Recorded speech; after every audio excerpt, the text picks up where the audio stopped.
et de toute l'équipe qui est autour de sa personne, le gouvernement, le Conseil national de transition, toutes les institutions de la transition, vous saluez, Maliens et Burkinabés. Je sais qu'il y a des Nigériens aussi dans la salle, même si c'est des officiels, je dirais donc citoyens de l'AES.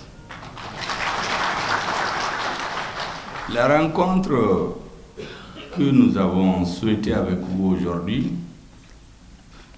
sur recommandation de nos diplomates, a pour objectif de vous rencontrer, vous saluer, vous écouter, apprendre de vous, parce que nous sommes dans le feu de l'action. Souvent, le temps de réfléchir sur les choses de façon plus posée manque beaucoup. Connaître un peu plus vos préoccupations, que nous savons déjà en grande partie. Et surtout, vous passer un message. L'histoire de nos pays, sous la haute direction des 3 chefs d'État, a pris l'ascenseur, j'allais dire, a choisi une accélération jamais égalée dans l'histoire récente de l'Afrique. Vous savez que les peuples ont toujours souhaité être ensemble. Les frontières que nous avons sont des frontières artificielles. Ceux qui ont des parents anciens combattants savent très bien que de l'armée coloniale, ce qu'on appelle abusivement les tirailleurs sénégalais, autrement dit les Africains noirs de l'Afrique de l'Ouest, leur langue de travail, c'était le doula pratiquement.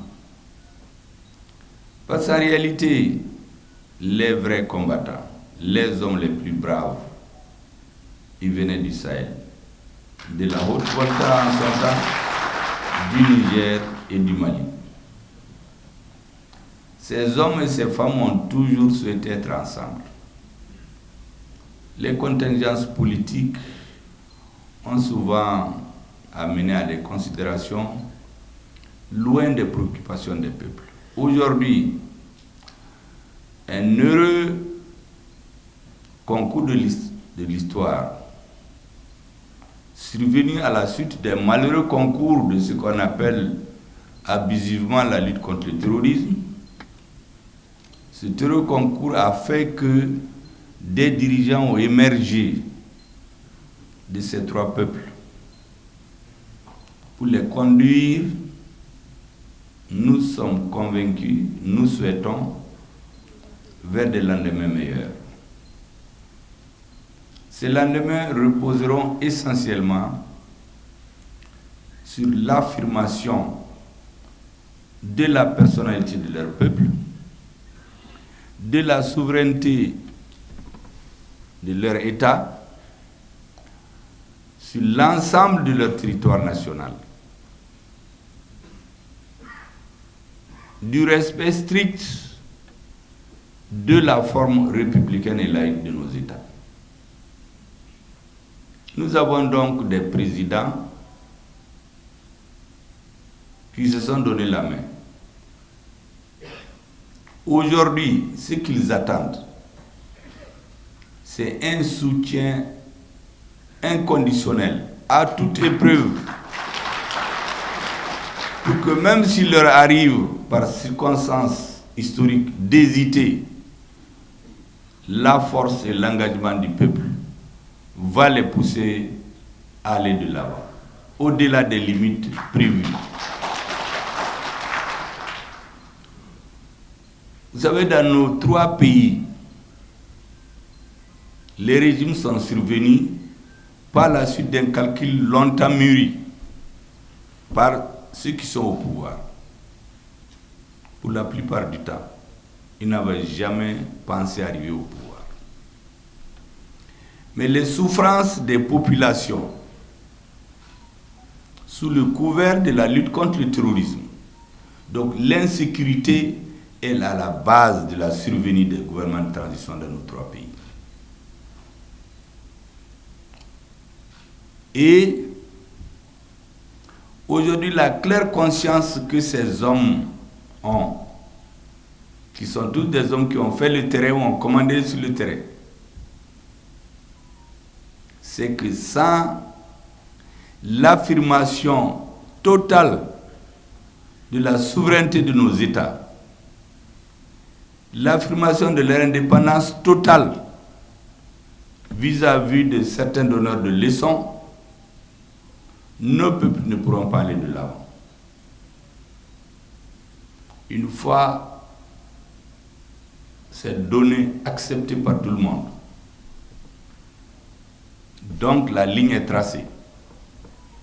Pour le reste, nous comptons beaucoup sur vous, sur votre engagement, sur vos conseils, sur vos idées, sur vos orientations, pour aider les gouvernements à résister.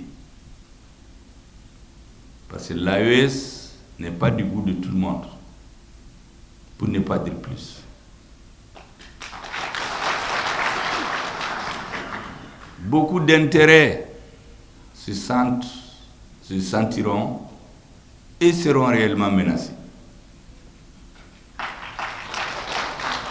Donc, les intéressés ne vont pas s'asseoir. Les seuls dirigeants, quel que soit leur courage, ne suffiront pas pour traverser le grand désert qui est devant nous. La détermination, la conviction des dirigeants ne fait pas faute aujourd'hui. L'engagement aussi des peuples. Mais vous savez, les adversaires pensent que tout ce qui se fait en Afrique, c'est un feu de paille. Ça ne peut pas durer. Il y avait la même ferveur au moment des indépendances. Mais en moins de 3-4 ans, ceux qui sabotaient ou qui étaient opposés ont eu raison de cette idéal africain. Et c'est pour cela que vous aurez compris, dans l'hymne national du Mali, quand vous écoutez les mots, n'importe quel Africain va s'y reconnaître. On dirait qu'on parle de son pays.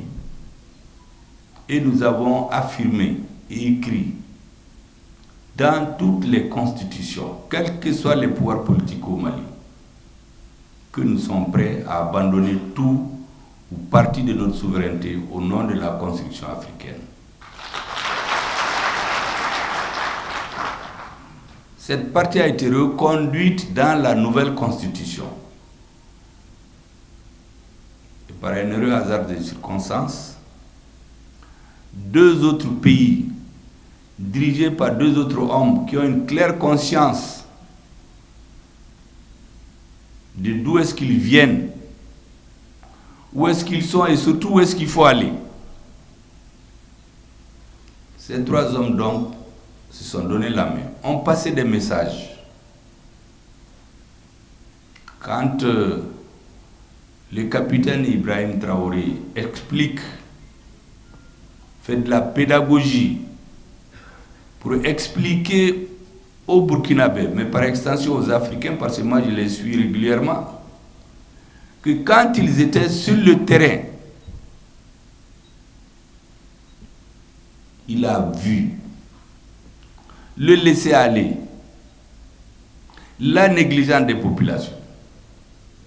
Il a vu comment on dit quelque chose le jour et on fait la nuit autre chose. Il était dans les forces de l'aménagement au Mali.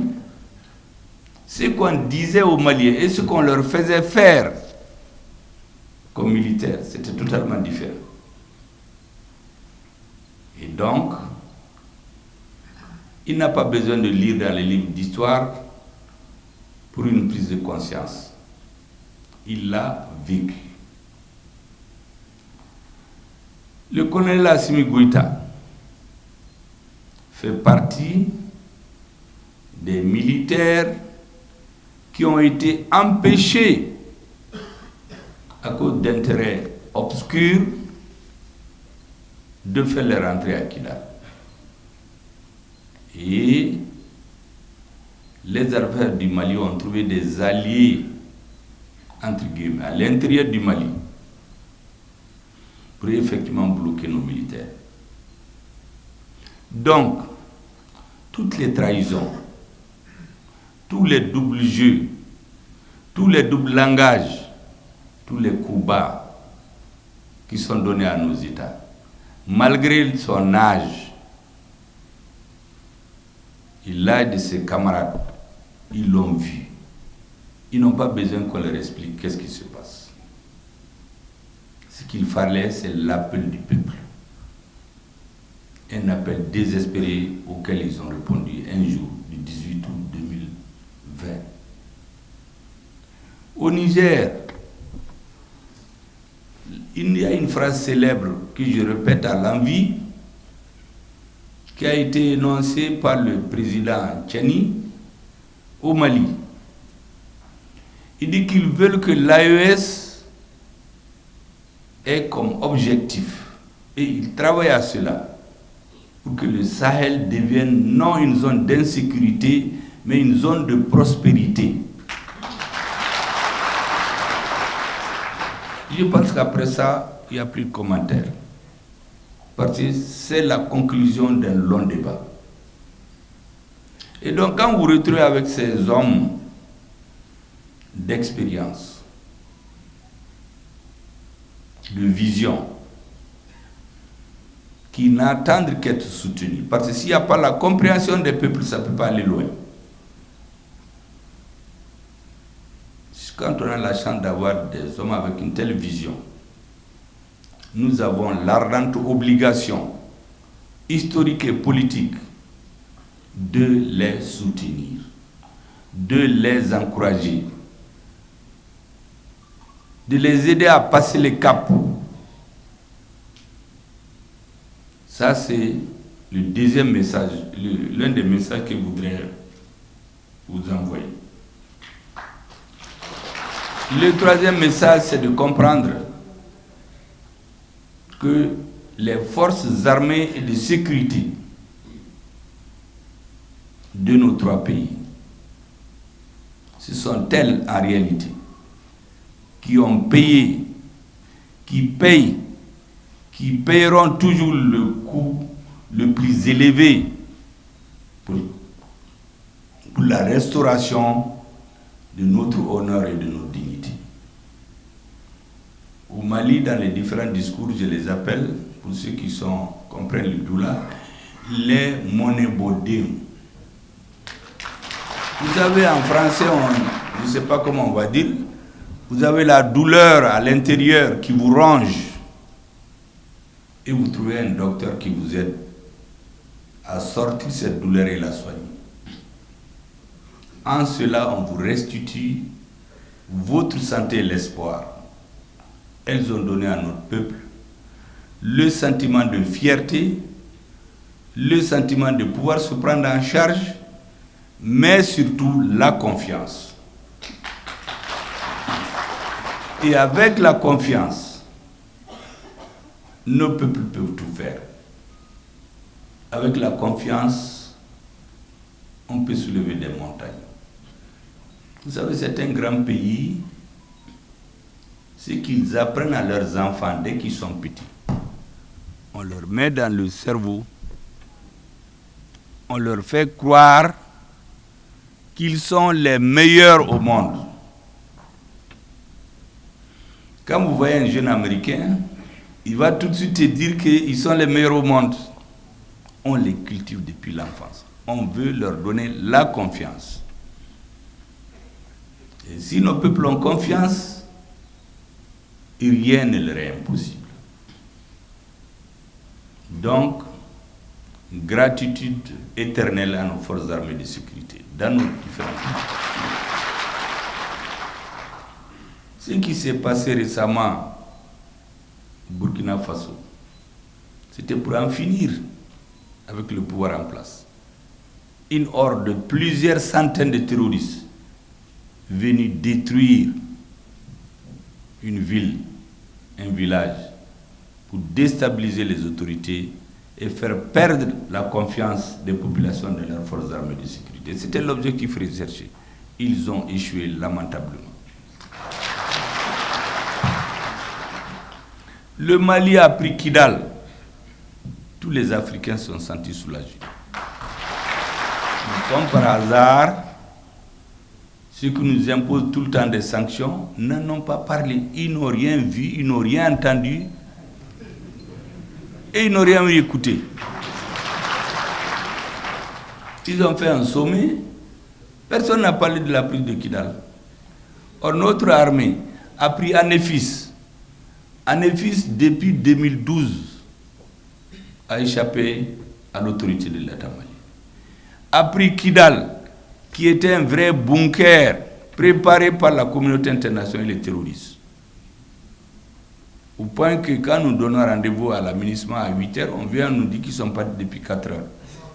Au motif qu'il y a l'insécurité. Mais ils sont venus pour sécuriser les Maliens.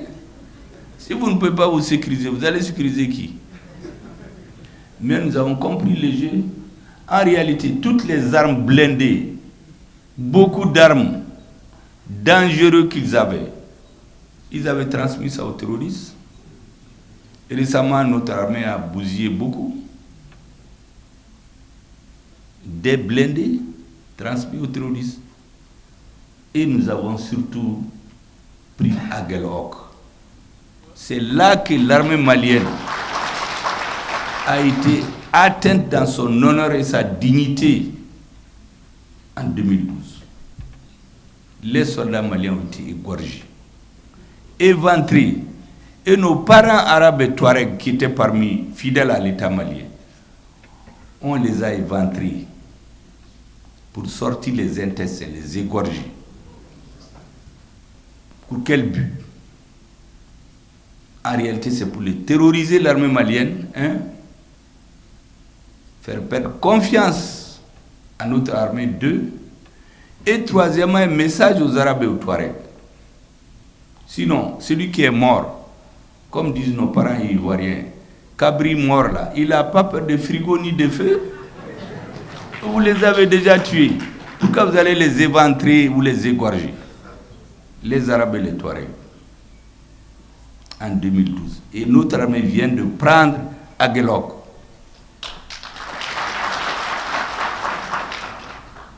Donc quand vous voyez ces choses-là, vous les comparez à ce qui se passe sur le plan historique.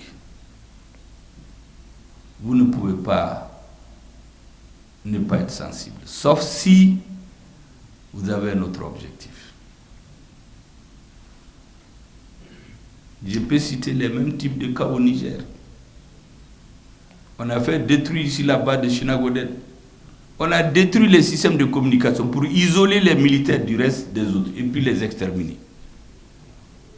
On n'a pas besoin d'aller dans une école de télécommunication pour savoir qu'aujourd'hui, en période de guerre, on ne peut pas s'arrêter à une station de communication. Vous avez les Touraya, vous avez tout, mais on a oublié, entre guillemets. Et nous avons des officiers supérieurs nigériens qui, la mort dans l'âme, ont regardé tout cela jusqu'au moment venu. Et elles n'ont pas raté. Elles ont donné un coup fatal, définitif, à tous ceux qui étaient de loin ou de près dans ce jeu de dupes. Et donc aujourd'hui, mesdames et messieurs, en vous souhaitant très bonne nouvelle année 2024, je voudrais vous saluer, vous remercier, vous dire que nous sommes à votre écoute. Ici, nous allons échanger demain avec le président de la transition du Niger. Ensuite, nous allons nous trouver pour approfondir les réflexions avec nos frères du Niger et du Burkina Faso. Ça, c'est dans la journée de demain. Et puis, bien sûr, pour finir l'année 2023 en beauté, si on peut ainsi dire, nous allons aller suivre un grand match traditionnel que nos amis nigériens ont bien voulu nous offrir. Ils nous ont même demandé de passer le nouvel an ici. J'ai dit, les membres de la délégation du Mali, beaucoup m'ont dit qu'ils veulent passer le nouvel an chez eux, même s'ils rentrent le 31. Sinon, ça va ressembler comme si on a passé l'année 2023 et puis je suis venu les laisser en plein vol au Niger, sans leur famille. Merci bien.